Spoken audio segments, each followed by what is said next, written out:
10 nakakabahala o nakakatakot na sintomas, pero pwedeng normal lang pala. Ibig sabihin, hindi tayo dapat mag-alala. Hindi naman kasi po pwede na bawat nararamdaman, papacheck up tayo sa doktor. Minsan, malilito ka rin kasi marami ka talagang mararamdaman. Pero itong 14 na mga senyales na to, common ito eh. Kadalasan ito, hindi naman delikado. Pero bago ko umpisahan itong 1 to 14, dapat natin tandaan, usually mas bata ang pasyente. Kung mas bata kayo, less than 40 years old, mas hindi delikado. Pero syempre, pag senior, pag 50, 60 pataas, kahit ganitong sintomas, mas binabantayan natin. So, mas walang bisyo, mas bata, mas healthy, mas okay. Itong mga 14 symptoms, meron kayo nito, sigurado ako. Number 1, muscle twitching. Di ba nakakatakot yung muscle twitching? Minsan yung mata, galaw ng galaw, di ba? Ayaw huminto. Pag yung mata ang gumagalaw, nanginginig, pagod lang yon, tulog lang yon. Minsan, itong paa ko, itong binti, talagang nginig ng nginig. O itong hita, gumagalaw mag-isa. Parang ano siya, contract ng contract, matatakot ka. Okay? So, bakit nagma-muscle twitch? Pwedeng sobrang pagod, pwedeng naipit yung paa mo, pwedeng dehydrated, kulang ka sa tubig. Pwedeng electrolyte imbalance, kulang ka sa saging, kulang ka sa potassium, kulang ka sa calcium. Okay? Kaya kung meron nanginginig na parte sa katawan mo, relax lang, huwag kakabhan, lalo manginginig, inom ng maraming tubig, pwedeng kumain ng saging, pwedeng stretch lang, tulog mo lang, huwag mo lang pansinin yung nanginginig sa kamay mo o sa paa mo, mamaya mawawala na yan. Okay? So, hayaan mo muna, 1 day, 2 days, usually pag tulog mo, wala na yan. Number 2, senyales na nakakatakot, paminsan-minsan kakabog ang dibdib. Hindi niyo ba napapansin minsan parang, uy, ang bilis ng kabog ng dibdib natin. Kung paminsan-minsan lang yan, let's say, sa isang buwan, isang beses lang nangyayari, pwedeng dahil uminom ka ng kape, nasobrahan ka ng kape, pwedeng puyat ka, pwedeng na-stress ka, pwedeng napagod ka. Yan. So, minsan nagpapalpitate. Ako pa nagpapalpitate ako kasi bilang cardiologist, internist, linya ko yan eh. Meron namang palpitation baliwala, meron palpitation na medyo masama. Kung ano man palpitation, ako inuubo ko. Inuubo ko siya. Minsan pag naglolo ko yung heartbeat ko, ubuhin ko lang na ilang beses, magno-normal na siya ulit. So, pwedeng minsan kung malakas ka naman, kahit nagpapalpitate, kabado ka, minsan na-exercise ko eh. Nilalakad-lakad ko kung malakas ka pa rin. Meron kasing palpitation, pag rested ka lang, kumakabog. Pero pag nilakad mo, binilis mo yung heart rate mo, nawawala yung kabog. May ganun. Pag ine-exercise, nawawala yung kabog. So, yung mga occasional, paminsan-minsan kumakabog, bata pa kayo, wala namang kaso, baka stress lang, puyat lang, okay lang yon. Hindi naman talaga kailangan matakot. Ang binabantayan natin yung nawalan ng malay. Okay? Pag nawalan ng malay, ibang usapan yon. O hinihingal pag kumakabog na parang magko-collapse, ibang usapan yon. Pero yung paminsan-minsan, pwede naman hindi pansinin. Yan pangalawang senyales, nakakatakot yan. Number 3, na nakakatakot na senyales na malamang hindi delikado, sharp pain sa dibdib. Sharp, parang tumutusok. Ako, madalas meron yan dito. Parang biglang may tutusok ditong masakit o may tutusok dito. Basta patusok yung chest pain, usually, lalo na kung bata pa kayo, hindi pinapansin yan. Baka muscle pain yan o bone pain, minsan yung buto, baka paghiga mo lang, naipit, o pag upo mo, laging nakakuba, o matagal ka nag-cellphone, nakuba ka, kaya biglang sumakit. So, wag mo lang pansinin yan, galaw-galawin mo lang yan, konting massage. So, mild chest pain, hindi delikado. Pwedeng nervyos, pwedeng muscle, o pwedeng galing sa tiyan. Basta wala kang risk factor. Ibig sabihin, hindi naman senior, hindi naman may heart problem dati, hindi high blood na diabetes na malala, hindi ganon. Yung mga patulis na chest pain, patusok-tusok, di ba anong klaseng sakit? Tusok-tusok. Wala yung mga tusok-tusok na yun. Pag may tumawag sa akin, tusok-tusok, huwag mo lang pansinin yun kasi 99% hindi yan galing sa puso. Ang tunay na chest pain galing sa puso, sinasabi ko nga sa inyo, usually hindi mo siya matuturo, ganito itsura nila, tapos hindi mo matuturo parang nasa loob. Tsaka between 5 minutes to 15 minutes yung sakit. Hindi siya yung parang 1 second, 5 seconds tutusok, hindi po yun. Muscle pain lang yun. Okay? So yan, di yan kailangan mag-alala. So later on, mag-check up kayo pag okay na, pero hindi nang mamadali. Number 4, paminsan-minsan na merong problema sa tiyan. Minsan makabag, minsan masakit ang tiyan, humihilab, minsan nagtatae. O yan, wala namang kaso yan. Yung bloating, gas, paminsan-minsan, very common yan. Baka may nakain lang kayo, baka magtatae kayo, naparami yung kain, nag-all you can eat kayo, na-stress lang kayo, o hormonal changes, re-reglahin, malapit na reglahin, nagloloko yung tiyan. Okay lang yon. So, pag tiyan ang problema, hot water lang yan, di ba? Hot water, relax, kain konting saging, lakad-lakad lang yan. Okay? Huwag lang kumain lang ng mga, yung simpleng pagkain lang, kanin, sabaw, simple lang, kanin, ulam, ganun lang kasimple. Malambot na kanin, gusto mo parang lugaw lang, relaxing food. Walang kaso. Iwas muna sa mga junk food na kung ano-anong mga chips. So, occasional masakit ang tiyan, walang kaso yan. Tigil nyo muna yung mga soft drinks nyo, hot water lang.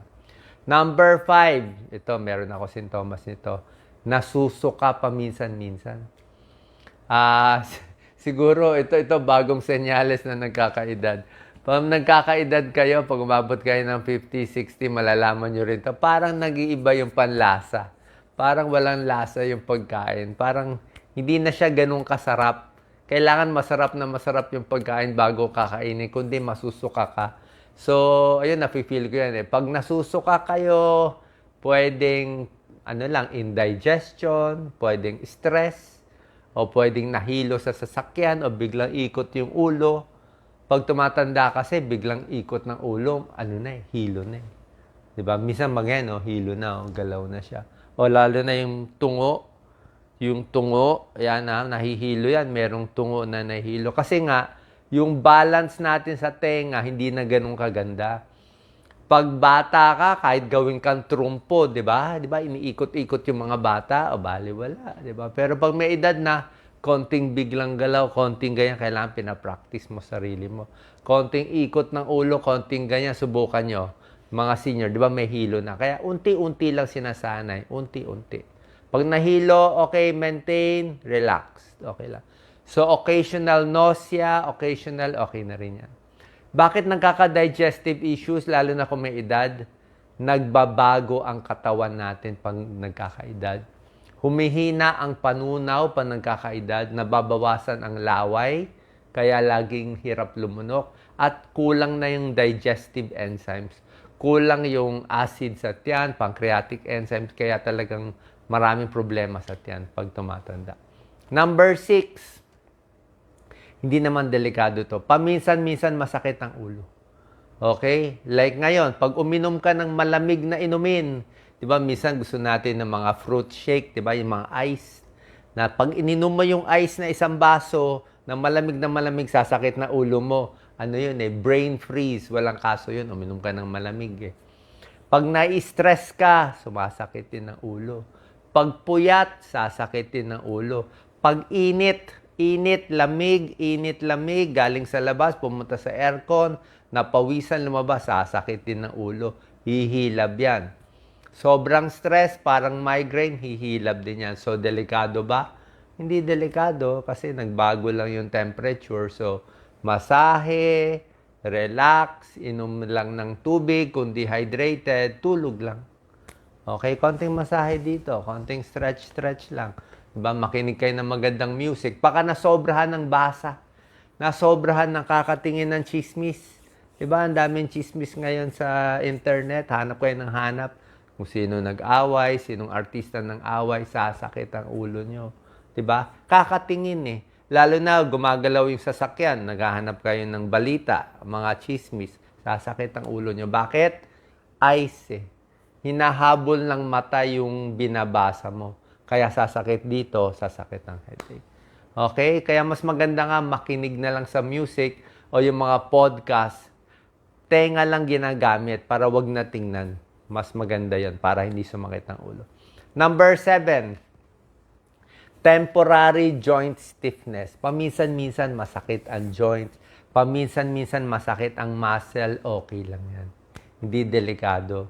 O paggising, masakit ang likod, masakit. Ano lang yan? Stiff neck o stiff back. Okay lang yon. Pahinga lang, stretch lang, massage lang, baka dehydrated ka lang. So, yung mga paminsan-minsan, walang kaso. Diba? Pero kung madalas, syempre, ibang usapan yun. Number 8, minsan may rashes. Diba? Yung mga biglang may rashes, natakot na kayo, baka kinagat kayo ng lamok, o baka nakagat ng ipis, di mo masabi eh. Baka may allergy, o baka may tagulabay, hives, tagulabay. Minsan nagbago yung parang mga malalaki. So, yung mga ganyan, any allergy, iniinuman ko lang maraming tubig para malabas tong mga allergen. Para wala namang masama, inuman mo lang ng tubig. Minsan anti-allergy, antihistamine, tapos obserbahan lang, mawawala din yan. Okay, wag lang kamutin ng kamutin. Number 9, minsan maugong ang tenga. Tinnitus, ako common yan. Ngayon nga, medyo puno nga tong tenga ko eh. Bakit umiingay ang tenga? Parang may ugong, parang may electric fan, tumatanda. Aging. Malakas ang sound. Stress. So, anong cause ng tinnitus? Allergy, anti-allergy medicine, pwede na yan. Number 10 out of 14 to na senyales, laging dry eyes. 'Di ba? Marami sa atin, like kanina, meron kaming birch tree na pamigay sa Marikina. Marami nagko-complain, sabi niya, "Dok, yung mata ko mapula, parang may buhangin, masakit ang mata ko." Dry eyes yan. Pag tumatanda, edad 50, 60, manunuyo talaga yung mata. Okay? Baka minsan sa electric fan, sa hangin. Pero pag may edad, pinapatakan ng mga natural tears eh.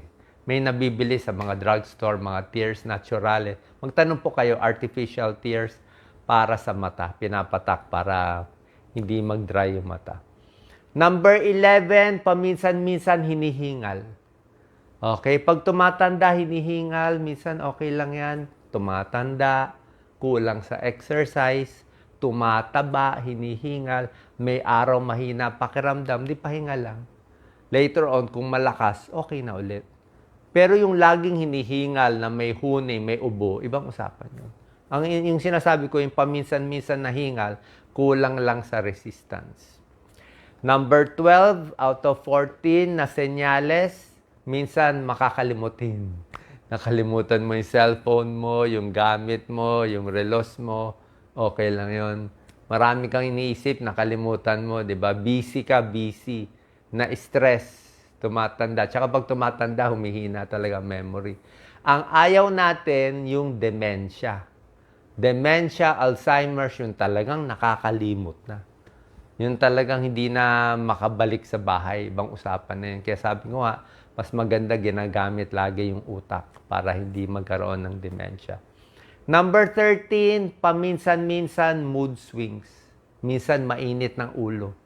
Okay? Pwede naman mainit ng ulo. Pag less than 2 weeks, baka hormonal changes, baka stress lang, stress sa buhay, up and down. Pero yung laging malungkot, laging ibang galit, ibang usapan yon. Less than a month na mood swing, okay lang yun. Baka stress lang siya, wag lang gano'ng pansinin. O okay din yan. And number 14, yung paminsan-minsan hindi makatulog. Di ba? Minsan ganun tayo. May isang linggo hindi makatulog. Ba't hindi makatulog? Nasobrahan ng kape, may night shift, may bagong project, na stress, pwede yan. Di ba? So, ano gagawin natin?